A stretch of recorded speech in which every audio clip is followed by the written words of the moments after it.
Jumpa lagi dalam pembelajaran pendidikan agama Katolik dan Budi Pekerti kelas 8. Kali ini kita akan membahas topik baru, yaitu tugas dan perutusan para murid Yesus. Bagian pertama adalah panggilan para murid Yesus. Marilah sebelum kita memulai pembelajaran ini, kita buka dengan doa pembuka. Dalam nama Bapa dan Putra dan Roh Kudus. Amin. Tuhan Yesus yang penuh cinta, kami bersyukur berkat kasih-Mu yang tak terhingga. Engkau sudi memanggil kami hari ini untuk belajar makna panggilan menjadi murid-Mu. Bimbinglah kami agar kami mampu memahami dan melaksanakan panggilan kami sebagai murid-Mu. Akhirnya apa yang terjadi selanjutnya kami serahkan ke dalam kasih karunia-Mu. Jadilah seturut kehendak-Mu. Doa ini kami sampaikan kepadamu karena Engkaulah Tuhan dan Juru Selamat kami yang hidup, kini dan sepanjang masa. Amin. Dalam nama Bapa dan Putra dan Roh Kudus. Amin. Anak-anak, pernahkah kalian dipanggil, diutus untuk mengikuti suatu lomba, entah itu lomba kesenian, olahraga, atau yang lainnya di sekolah? Nah, bagaimana perasaan kalian? Mungkin bangga karena tidak semua anak mendapat kesempatan untuk mengikuti lomba itu. Kalian benar-benar dipilih oleh sekolah untuk mengikuti lomba itu. Kalian dipercaya untuk mengikuti dan membawa nama baik sekolah kalian dalam ajang perlombaan tersebut. Kita akan memahami panggilan hidup seorang pastor, yaitu Pastor Franz. Mari kita dengarkan kisah panggilan Pastor Franz. Pastor, bisakah Anda ceritakan perjalanan panggilan hidup imamat Anda? Tanyaku pada Pastor Franz. Baiklah. Pada awalnya saya tidak pernah punya impian untuk menjadi seorang pastor. Cita-cita saya saat itu ingin bekerja di kantor sebagaimana umumnya orang desa. Maka ketika lulus SMP, saya melanjutkan ke SMEA atau Sekolah Menengah Ekonomi Atas, kalau sekarang seperti SMK. Saya memilih jurusan akuntansi. Di SMEA inilah saya mulai banyak terlibat kegiatan keagamaan, baik di sekolah maupun di wilayah seperti ikut mudika, KUR, dan sebagainya. Bahkan tidak jarang guru agama di sekolah meminta saya ikut mendampingi adik-adik kelas dalam pembinaan iman. Rasanya sangat menyenangkan dapat terlibat dalam berbagai kegiatan tersebut. Dari sinilah saya merasakan benih-benih panggilan itu mulai tumbuh. Seiring itu, cita-cita untuk menjadi seorang akuntan mulai terkikis. Begitu lulus SMEA, saya memberanikan diri minta izin orang tua untuk masuk seminari.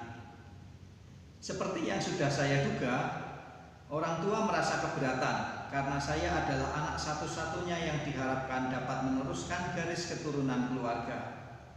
Melihat kemauan saya yang sudah bulat, akhirnya dengan berat hati orang tua saya mengizinkan saya masuk seminari. Saya masih ingat yang dikatakan oleh ayah saya.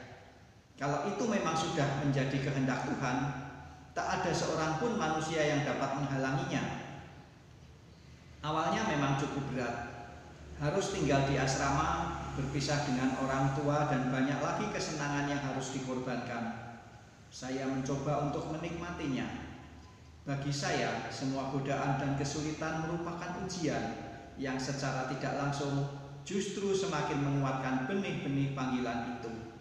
Karena saya yakin Tuhan telah menentukan jalan bagi kehidupan yang harus saya jalani. Puji Tuhan, sudah lebih dari 20 tahun saya menjadi seorang imam dan saya tetap setia menjalani panggilan hidup imamat ini. Sungguh, saya sangat merasa bahagia dengan pilihan ini karena saya memiliki waktu yang cukup untuk mengabdikan diri melayani Tuhan dan sesama, terlebih mereka yang sangat membutuhkan. Inilah sekilas tentang perjalanan panggilan hidup imamat saya, cerita Pastor Franz. Terima kasih Pastor. Semoga jejak perjalanan panggilan hidup imamat Pastor akan bermanfaat bagi kami umatnya, kataku mengakhiri percakapan dengan Pastor Franz tersebut. Anak-anak, silakan mengajukan sejumlah pertanyaan tentang panggilan. Panggilan hidup tidak hanya melulu menjadi seorang pastor, bisa yang lainnya. Silakan membuat 2 pertanyaan saja yang berhubungan dengan panggilan hidup. Pertanyaan pertama adalah, apakah panggilan hidup imamat itu? 2. Apa yang mendorong Franz untuk menjadi pastor? 3. Mengapa menjadi seorang pastor itu cukup berat? 4. Mengapa orang tua Franz keberatan jika ia masuk seminari atau menjadi pastor? 5. Apakah menjadi seorang pastor itu menyenangkan? Nah, marilah kita jawab kelima pertanyaan tersebut. Yang pertama, apakah panggilan hidup imamat itu? Panggilan hidup imamat adalah panggilan untuk menjadi imam atau pastor, dalam bahasa Jawa disebut romo, yaitu mengikrarkan kaul, selibat atau tidak menikah, setia dan miskin. 2. Apa yang mendorong Franz untuk menjadi pastor? Kegiatan di gereja, misalnya KOR, ikut kegiatan OMK, sangat menyenangkan, ingin membina iman anak-anak. 3. Mengapa menjadi seorang pastor cukup berat? Karena harus meninggalkan keluarganya, tidak menikah, bersedia ditugaskan di mana saja dan kapan saja. 4. Mengapa orang tua Franz keberatan jika ia masuk seminari atau menjadi pastor? Karena Franz adalah anak laki-laki satu-satunya yang diharapkan akan melanjutkan garis keturunan. 5. Apakah menjadi seorang pastor itu menyenangkan? Menyenangkan, bisa membina anak-anak, bisa melayani Tuhan dan sesama, bisa memimpin misa. Anak-anak, mari kita lanjutkan dengan memahami panggilan menjadi murid Yesus. Kita akan membuka kitab suci, kita buka Injil. Ini kitab suci saya masih baru. Yang pertama adalah kita buka Injil Matius bab 4 ayat 18 sampai 22 tentang Yesus memanggil murid-murid yang pertama. Sudah ketemu? Silahkan dibaca. Yang kedua adalah Injil Lukas bab 5 ayat 27 sampai 32. Lewi pemungut cukai mengikuti Yesus. Silahkan dibaca. Bacaan yang ketiga adalah dari Injil Lukas bab 9 ayat 57 sampai 62. Hal mengikut Yesus. Silahkan dibaca. Yang keempat atau yang terakhir, bukalah Injil Matius bab 16 ayat 24 sampai dengan 28. Syarat-syarat mengikuti Yesus. Silahkan dibaca. Setelah membaca perikop-perikop tersebut, marilah kita jawab pertanyaan-pertanyaan berikut ini. 1. Temukan gagasan penting yang berkaitan dengan panggilan menjadi murid Yesus. 2. Apakah Yesus masih memanggil manusia zaman sekarang menjadi murid-muridnya? Sebutkan beberapa contohnya. Ya anak-anak, tulis jawabanmu tadi di buku catatanmu dan nanti silahkan difoto lalu kirimkan ke gurumu sebagai bukti bahwa kalian telah mengikuti pembelajaran ini. Marilah kita lanjutkan dengan mencatat rangkuman materi. Yang pertama adalah inisiatif memanggil datang dari Yesus. 2. Orang yang dipanggil mengikuti Yesus secara spontan. 3. Orang yang dipanggil Yesus adalah orang yang sederhana, nelayan, petani, dan orang-orang berdosa, pemungut cukai. 4. Orang yang dipanggil rela meninggalkan keluarga dan pekerjaannya demi menjadi murid Yesus. Sedangkan syarat menjadi murid Yesus adalah 1. Mau menyangkal dirinya. 2. Rela memikul salibnya dan mengikuti Yesus. 3. Mengikuti Yesus harus mantap, tidak terlalu banyak pertimbangan. 4. Tidak terikat pada harta, jabatan, bahkan keluarganya. Ya, sedikit ya catatannya. Mari kita lanjutkan dengan ambil buku tugas. Kita akan mencatat tugas 09. Tugas 09, warga masyarakat.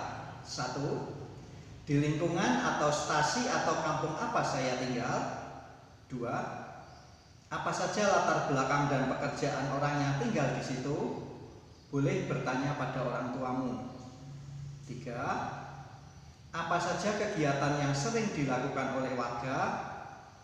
Boleh bertanya pada orang tua lagi. 4. Apakah semua warga terlibat dalam kegiatan itu? Lagi-lagi boleh bertanya pada orang tua. 5. Apa keterlibatan saya sebagai warga? Jangan tanya orang tuamu, jawablah sendiri. Sekarang tibalah saatnya kita akan merefleksikan apa yang kita dapatkan, apa yang kita pelajari pada pembelajaran kita kali ini. Silahkan pejamkan mata. Hari ini kita telah mempelajari tentang panggilan Yesus kepada murid-muridnya. Seperti para murid Yesus yang pertama, kita pun juga dipanggil menjadi murid-muridnya. Melalui sakramen baptis, kita telah menyatakan kesediaan menerima panggilan itu. Yang menjadi pertanyaan, apakah kehidupanku sebagai murid Kristus sudah sesuai dengan yang diharapkan Kristus sendiri? Apakah kehidupanku sehari-hari sudah mampu menghadirkan Kristus yang menyelamatkan, yang berbelas kasih kepada sesama? Nah, silahkan buka mata. Dalam keadaan hening, marilah kita refleksikan apa yang kita dapatkan, apa kesimpulan kita mengikuti pembelajaran ini. Tulislah dalam beberapa kalimat di buku catatanmu, dan nanti buku itu difoto, kalian kirim ke gurumu untuk laporan bahwa kalian mengikuti pelajaran ini dengan baik.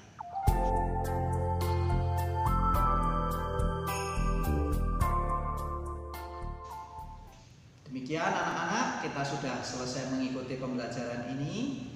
Mari kita tutup pertemuan kita dengan doa penutup. Kita doakan bersama-sama dalam nama Bapa dan Putra dan Roh Kudus. Amin. Allah Bapa yang penuh kasih, kami bersyukur telah Kau bimbing mengikuti pelajaran agama Katolik hari ini. Engkau telah mengutus Yesus Kristus ke dunia untuk memanggil orang-orang berdosa menjadi murid-Nya. Bimbinglah kami agar kami mampu melaksanakan panggilan kami sebagai murid Yesus. Akhirnya apa yang terjadi selanjutnya kami serahkan ke dalam kasih karunia-Mu. Jadilah seturut kehendak-Mu. Doa ini kami sampaikan kepadamu dengan perantaraan Kristus Guru dan Tuhan kami yang hidup kini dan sepanjang masa. Amin. Dalam nama Bapa dan Putra dan Roh Kudus. Amin. Terima kasih anak-anak telah mengikuti pembelajaran kita pada hari ini, yaitu tentang panggilan para murid Yesus. Kita akan melanjutkan lagi pada pertemuan berikutnya tentang cara hidup murid Yesus. Sampai bertemu lagi dan berkah dalam.